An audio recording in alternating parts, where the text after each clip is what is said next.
اگر ایک دن تم خود کو ایسی جگہ کھڑا پاؤ جہاں سامنے ظلم ہو، طاقت ہو، غرور ہو، اور تمہارے پاس نہ وسائل ہوں، نہ تعداد، نہ دنیاوی سہارا، تو اس لمحے تمہارے دل میں پہلا خیال کیا آئے گا؟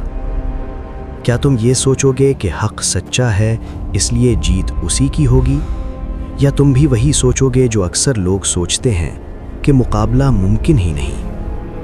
یہ سوال صرف تمہاری زندگی کا نہیں ہے، یہ سوال صدیوں پہلے بھی انسان کے سامنے آیا تھا، اور اللہ نے اس کا جواب ایک ایسی جنگ کے ذریعے دیا جس میں کمزور سمجھے جانے والے لوگ جیت گئے اور طاقت کے نشے میں ڈوبا ہوا لشکر ہار گیا۔ یہ اس وقت کی بات ہے جب بنی اسرائیل ایک لمبے ذلت کے دور سے گزر رہے تھے۔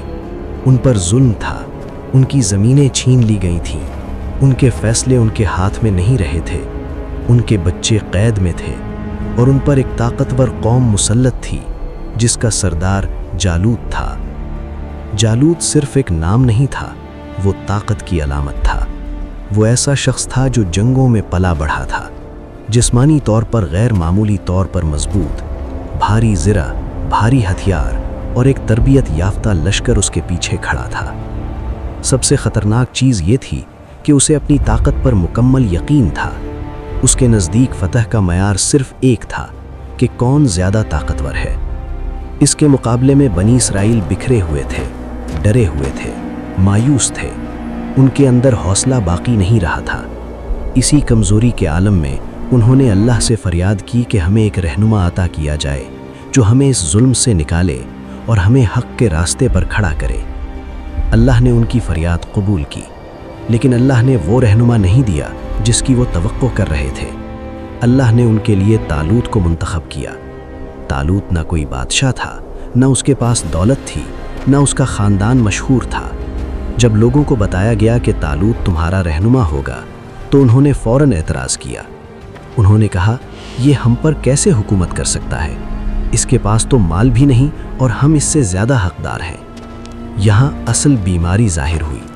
لوگ اللہ کے فیصلے کو نہیں دیکھ رہے تھے، لوگ دنیا کے پیمانے سے سب کچھ ناپ رہے تھے۔ ان کے نزدیک قیادت کا معیار دولت تھی، نام تھا اور ظاہری طاقت تھی۔ اللہ نے صاف فرما دیا کہ طالوت کو علم دیا گیا ہے اور جسمانی قوت دی گئی ہے، اور اللہ جسے چاہتا ہے وہی قیادت کے قابل ہوتا ہے۔ لیکن بہت سے دل مطمئن نہ ہوئے۔ انہوں نے ظاہری کمزوری کو اصل کمزوری سمجھ لیا۔ پھر وہ وقت آیا جب طالوت اپنے لشکر کو لے کر نکلا تاکہ جالوت کا مقابلہ کرے، لیکن اللہ نے جنگ سے پہلے ایک ایسا امتحان رکھا جو دیکھنے میں بہت معمولی تھا۔ راستے میں ایک دریا آیا اور حکم دیا گیا کہ اس دریا سے صرف ایک چلو پانی لینا ہے، اس سے زیادہ نہیں۔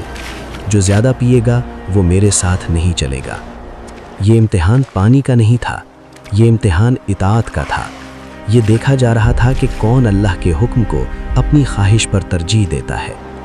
زیادہ تر لوگ اس امتحان میں ناکام ہو گئے۔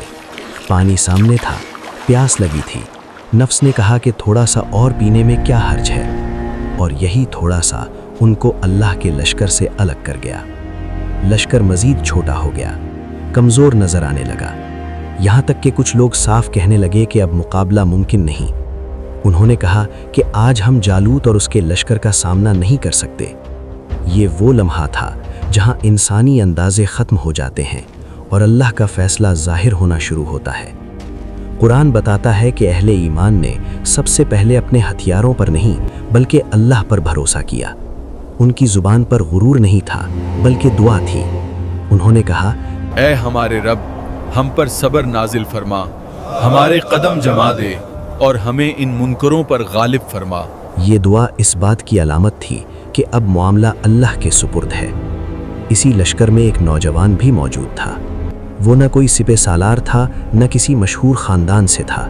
وہ داؤد تھا، ایک عام سا نوجوان جس کا کام جنگ میں نام کمانا نہیں تھا۔ روایات کے مطابق وہ اپنے بھائیوں کے لیے کھانا لے کر آیا تھا۔ نہ اس کے پاس بھاری زرہ تھی، نہ بڑی تلوار، صرف ایک سادہ سا ہتھیار اور ایک ایسا دل جو اللہ پر مکمل بھروسہ رکھتا تھا۔ دوسری طرف جالوت کھڑا تھا، غیر معمولی جسم، بھاری ہتھیار اور اپنی طاقت پر اندھا یقین۔ اس کی موجودگی ہی لوگوں کے دلوں میں خوف پیدا کر دیتی تھی۔ وہ سمجھتا تھا کہ آج کا دن اس کی طاقت کی فتح کا دن ہے، لیکن اللہ نے اس جنگ کا انجام ایسا لکھا جو قیامت تک حق اور باطل کے درمیان فرق بن گیا۔ قرآن واضح الفاظ میں بیان کرتا ہے کہ داؤد نے جالوت کو قتل کیا اللہ کے حکم سے۔ یہ کوئی اتفاق نہیں تھا، یہ اس بات کا اعلان تھا کہ اصل طاقت انسان کی نہیں، اللہ کی ہے۔ جالوت جو اپنی قوت پر کھڑا تھا زمین پر گر پڑا، اور جس لشکر کو کمزور سمجھا جا رہا تھا وہ اللہ کی مدد سے غالب آ گیا۔ یہ فتح تلوار کی نہیں تھی، یہ فتح اطاعت کی تھی۔ یہ فتح اس لیے نہیں ملی کہ وہ زیادہ طاقتور تھے، بلکہ اس لیے ملی کہ انہوں نے اللہ کے حکم کے سامنے اپنے نفس کو جھکا دیا تھا۔ یہ قصہ محض تاریخ نہیں ہے، یہ آج کے انسان کے لیے آئینہ ہے۔ آج بھی جالوت موجود ہے، کبھی طاقت کے نظام کی صورت میں، کبھی دولت کی شکل میں، کبھی نفس کی خواہش بن کر، اور کبھی حرام کو آسان بنا کر۔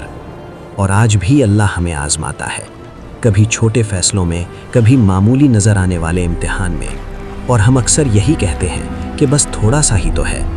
لیکن یاد رکھو، اکثر بڑی ہار اسی تھوڑے سے شروع ہوتی ہے، اور بڑی فتح اسی رک جانے سے ملتی ہے۔ قرآن ہمیں یہ نہیں بتاتا کہ کون زیادہ طاقتور تھا، قرآن ہمیں یہ دکھاتا ہے کہ کون اللہ کے سامنے کھڑا ہوا اور کون پیچھے ہٹ گیا۔ اگر آج تم بھی کسی دریا کے کنارے کھڑے ہو، اگر تمہارے سامنے کوئی ایسا فیصلہ ہے جہاں اللہ کا حکم واضح ہے اور نفس اسے توڑنے کو آسان بنا رہا ہے، تو یاد رکھنا کہ فیصلہ تمہاری عقل نہیں کرے گی، فیصلہ تمہاری اطاعت کرے گی، کیونکہ اللہ کی مدد ہمیشہ ان کے ساتھ ہوتی ہے جو کمزور ہونے کے باوجود اس کے حکم پر قائم رہتے ہیں۔